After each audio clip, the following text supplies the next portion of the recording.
Can mRNA technology, the same technology used in the COVID vaccination, be used to control you?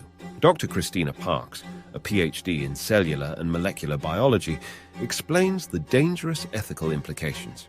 This DNA technology is kind of a cassette system where they can put in multiple genes and multiple regulatory elements. So they could say you could use multiple vaccinations, multiple antigens, and they can regulate them all differently. What does that look like ethically? Maybe they're putting in this that they're putting in, but maybe they're putting in something else that's regulated, and then when you eat cheese, it's turned on, and now you're expressing a protein you didn't even know was in you. Is she merely being an alarmist? Would gene therapy really be weaponized to control us? Here's what S. Matthew Liao, a contemporary philosopher and author, has to say about human engineering. People eat too much meat, right? And if they were to cut down on their consumption on meat, then it would actually really help the planet.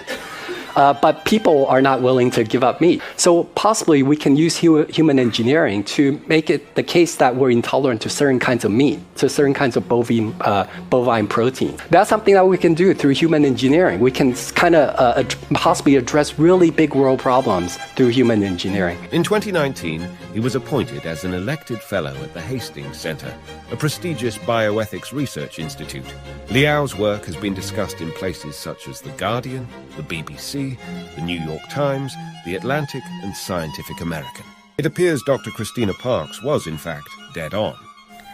Ethically, I have a huge problem with them putting in genetic information that they can then regulate through hormonal or other means, things they spray in the air, things they put in the food supply. Very problematic for me.